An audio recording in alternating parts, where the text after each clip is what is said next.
Saat ini sudah bergabung juga bersama kami ada Pak Hamdan Zulfa. Kami ingin tahu Bapak komentar Bapak seperti apa putusan Pengadilan Negeri Jakarta Pusat yang tadi bahasanya bukan menunda pemilu tapi menggeser tahapan pemilu 2 tahun 4 bulan 7 hari Bapak. Seperti apa Pak Hamdan? Menunda pemilu karena menggeser kan kita mulai dari nol lagi. Kalau mulai dari nol lagi ya dengan waktu 2 tahun tentu sama dengan menunda pemilu sekian lamanya. Jadi sama aja sebenarnya, hanya apa, beda bahasa aja. Ya. Nah, ini kalau kita lihat kan ada yang mengatakan bahwa ini tidak tepat begitu diajukan ke PN Jakarta Pusat begitu. Ada yang menilai bahwa hakimnya ini ada 2 kemungkinan. Apakah hakimnya berada di bawah intimidasi? Kalau menurut tadi Bang Refli Harun ketika kita berbincang sebelum kita bergabung Pak Hamdan, ada 2 kemungkinan. Ada intimidasi atau hakimnya yang dianggap tidak cakap. Kalau menurut Pak Hamdan Zulfa apa kemungkinannya? Iya, saya tidak tahu pasti ya, tapi saya lebih melihatnya kepada hakim yang karena ini kan tidak pernah mengadili perkara seperti ini ya, dan ini kan dibawa sebagai perkara perdata, sementara ini perkara hukum publik, perkara yang menjadi wilayah kewenangan PT UN yang merupakan bidang hukum publik menyangkut administrasi negara, atau kalau mengenai penyelesaian sisian pemilu HMK. Jadi 2 badan peradilan itulah yang memiliki kewenangan yang tentu lebih paham untuk mengadili dan memutus hal-hal seperti ini. Nah, ketika dibawa kepada peradilan perdata, cara memahaminya secara hukum perdata jadi salah. Karena cara memahami dari sisi hukum perdata, sementara ini adalah masalah administrasi negara, jadi keputusan itu menjadi keliru. Yang salah, kalau saya melihat adalah keliru memahami objek perkara dan perkaranya itu sendiri, sehingga putusan juga bisa salah gitu. Apakah mungkin saja Pak Hamdan seperti ini, meskipun diajukan oleh partai prima saja, kenapa harus mempengaruhi seluruh tahapan pemilu? Kenapa tidak hanya partai prima toh yang mungkin diakomodir? Nah, itulah masalahnya. Jadi karena tidak paham itu, jadi karena memang ada hubungannya dengan permintaan partai prima untuk melakukan verifikasi terhadap partai prima yang tentu butuh waktu.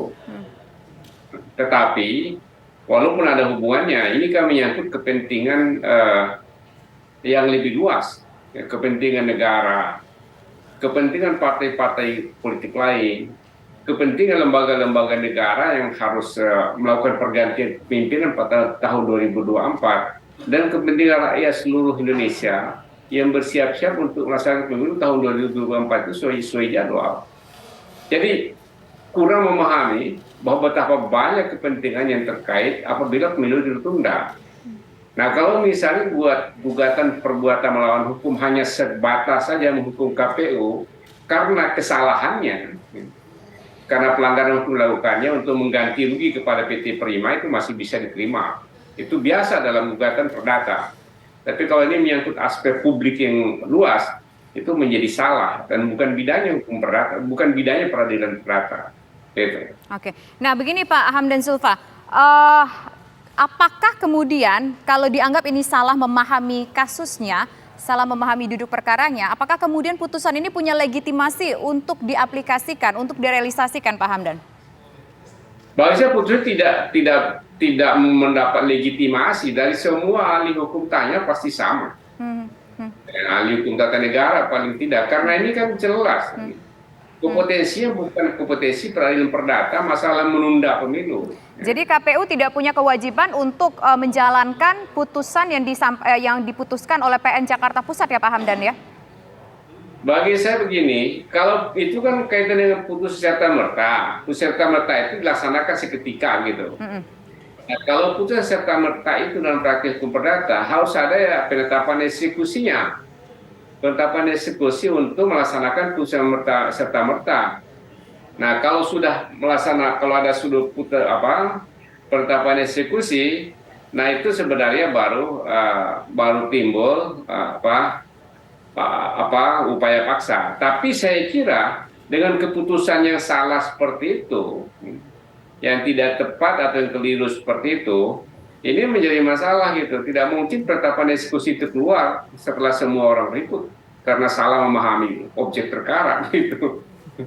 Pak Hamdan, tapi kami cukup meragukan juga Pak. Sekaliber ada ketua majelis hakim, di sana ada 3 orang Pak ya yang memimpin persidangan, tidak mengetahui sama sekali regulasi undang-undang soal penyelenggaraan pemilu yang harusnya ranahnya adalah di Bawaslu dan juga PT UN. Apakah ini bagian apa ya, bisa dibilang apa, coba-coba kita lihat bagaimana reaksi dari publik, atau ada indikasi lain Pak Hamdan Zulfa? Ya kemungkinan itu bisa aja, tapi hakim yang paling tahu dalam hatinya. Tapi yang pasti itu bukan kompetensinya, karena itu tidak paham betul mengenai masalah administrasi negara dan konsekuensinya terhadap penyelenggaraan negara ini rusak jadinya. Jadi hakim harusnya mengerti sebenarnya. Tapi karena kebiasaan sama mengadili hukum perdata dan hukum pidana, jadi salah pengertian. Hukum administrasi negara dibawa ke ranah peradilan perdata, jadi salah paham. Keliru atau sengaja tutup mata Bapak? Saya harusnya dia tahu, tapi bisa jadi dia tidak paham. Dipikirnya hukum perdata biasa kan, karena memang saya baca gugatan perbuatan melanggar hukum. Ya. Oleh penguasa kira-kira begitu. Perbuatan melanggar hukum itu oleh siapa, kemana saja bisa menjadi sasaran, itu luas sekali.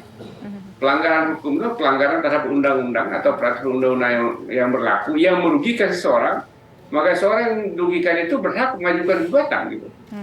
Cuma hakimnya salah memahami objek perkara. Ya, kalau hanya sekedar PMH dan ada pelanggaran KPU misalnya, maksimum dalam hukum perdata yang bisa dilakukan adalah KPU dihukum untuk membayar ganti rugi karena kerugiannya dia. Tidak bisa masuk kepada ranah verifikasi karena itu ranah peradilan lain. Nah, oke. Pak Hamdan Zulfa, tadi kami sempat berbincang dengan salah satu komisioner KPU, Pak Idam Khalid, mengatakan bahwa akan melakukan banding atas ini. Apakah banding masih dirasa perlu jika sudah dianggap bahwa ini nggak tepat, bukan pada rumahnya begitu memutuskan perkara ini dari PN Jakarta Pusat, Pak? Apakah perlu masih mengajukan banding atau ya sudah dibiarkan saja? Atau pemerintah harus tidak, Pak, mengambil sikap ataupun mengeluarkan katakanlah statement tertentu untuk permasalahan ini, Pak Hamdan? Iya, saya kira pertama tentu pemerintah dan semua partai politik tentu harus menyatakan langkah-langkah lebih lanjut ya dari tahapan pemilu harus dijalankan terus. Kalau sedikit berhenti maka akan menunda pelaksanaan pemilu. Jadi pemerintah juga harus punya sikap tegas agar tahapan pemilu berjalan terus ya. Jadi itu saya kira yang penting. Kemudian yang kedua, ya, dalam kaitan dengan banding, saya kira ini kan putusan pengadilan, bagaimana lembaga negara juga. Jadi ajukan aja banding, nanti biar dibatalkan tingkat banding. Gitu. Baik. Pak Hamdan, ini ada yang cukup mencengangkan Pak. Ada berita yang kami bisa bacakan. Juru bicara Mahkamah Agung Soeharto menegaskan Hakim Pengadilan Negeri Jakarta Pusat tidak bisa disalahkan terkait produk yang sudah diputuskan di pengadilan. Hakim-hakim memiliki independensi dalam membuat atau menjatuhkan putusan suatu perkara, Bapak. Itu respons dari MA. Iya, kan ada upaya hukumnya, banding. Hakim salah di pengadilan tingkat pengadilan negeri kan salahnya itu dikoreksi tingkat banding. Harus dikoreksi, putusannya memang salah. Oke, baik. Nah sekarang kita ingin menuju ke Pak Jabo, masih bersama kami Pak Jabo. Halo Pak Jabo. Ya, Mbak. Halo Pak Jabo. Iya. Ya, Pak Jabo, bagaimana kemudian Anda merespon bahwa ini nggak bisa nih dieksekusi begitu, karena ini rumahnya saja sudah salah, bukan ke PN Jakarta Pusat begitu, karena ini menyangkut bukan hanya antara Partai Prima dengan KPU saja, tapi juga kepentingan publik di sini. Bagaimana kemudian Anda menanggapi ini, Pak Jabo? Ini nggak bisa dieksekusi, artinya tuntutan ataupun juga gugatan yang Anda ajukan meskipun sudah mendapatkan hasil yang Anda harapkan, nggak berujung apa-apa.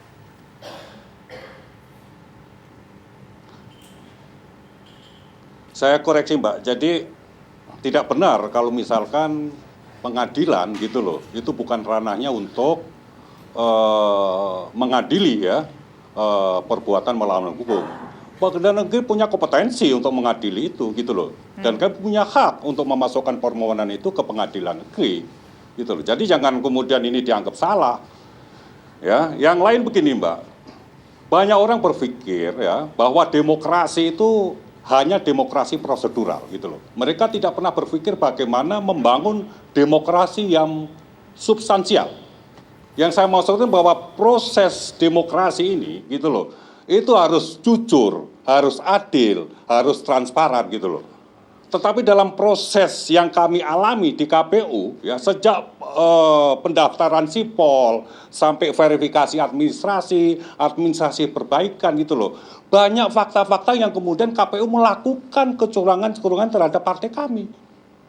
Setelah kami melakukan upaya hukum semuanya mentok, terus kami mau kemana gitu loh. Sebagai warga negara yang punya hak politik, sebagai warga negara yang punya hak untuk mendirikan partai politik, punya hak untuk ikut pemilu gitu loh. Sudah wajar kalau kemudian kita mencari keadilan melalui lembaga hukum. Ingat, demokrasi akan tegak kalau diletakkan di atas hukum. Artinya apa? Artinya semua orang, semua unsur yang ada di Republik ini harus menghormati putusan hukum. Putusan Pengadilan Negeri Jakarta Pusat. Apabila kemudian tidak setuju dengan keputusan itu, ya silakan melakukan upaya hukum yang lain. Tidak usah kemudian beropini, melakukan provokasi, melakukan intimidasi. Semua punya hak. Kami sebagai partai Prima punya hak gitu loh. Jangan kemudian kami dianggap tidak punya hak. Itu yang kemudian harus dipahami oleh semua pihak bahwa proses pemilu ini salah. Sejak awal kita sudah mengatakan KPU tidak profesional, KPU tidak transparan. Kita minta proses dihentikan dulu supaya hasil pemilunya nanti legitimate. Dengan cara apa? Kita audit gitu loh. Kita audit. Kalau toh kemudian partai kami memang tidak layak untuk diloloskan, silakan. Tapi diaudit dulu. Jangan-jangan partai lain gitu loh. Itu dokumen-dokumen yang kemudian dimasukkan di KPU lebih busuk dari apa yang kita miliki gitu loh. Ini yang kemudian kita menuntut keadilan, menuntut transparansi, gitu loh, menuntut kejujuran, supaya apa? Proses pemilu ini berjalan dengan baik, dengan jujur dan adil, sehingga hasil pemilunya nanti masyarakat juga bisa menerima dengan legowo, gitu loh. Tetapi ada situasi di mana itu tidak terjadi. Saya tambahkan begini, sekarang sedang terjadi proses pengadilan di DKPP, gitu loh. Banyak sekali komisioner-komisioner yang kemudian dilaporkan oleh KPU daerah, gitu loh. Karena apa? KPU pusat kemudian memaksa memerintahkan KPU daerah untuk meloloskan partai-partai tertentu gitu loh. Dan itu sedang di dalam proses hukum. Artinya apa? Ada sesuatu, ada yang salah yang dilakukan oleh KPU gitu loh. Itu yang harus kemudian dipahami oleh semua pihak.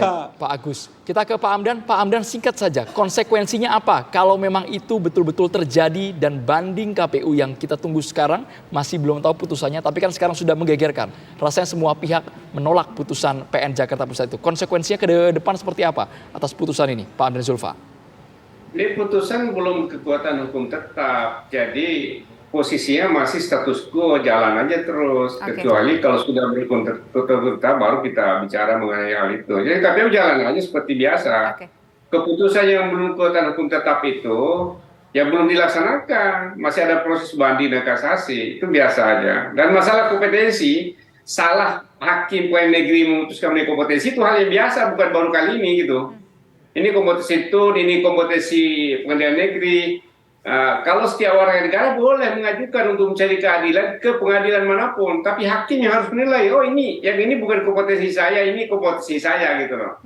Nah, khusus putusan yang ini, kalau amarnya mengenai penundaan pemilu, itu bukan kompetensinya gitu loh. Ya, tapi kan kesalahannya itu kan harus dikoreksi, karena itu KPU mengajukan banding, biar dikoreksi di pengadilan tinggi. Jadi gitu. Oke, baik. Terima kasih Pak Hamdan Zulfa. Terima kasih juga Ketua Umum Partai Jabo, Ketua Umum Partai Prima, Pak Jabo sudah bergabung bersama kami di program Kabar Petang.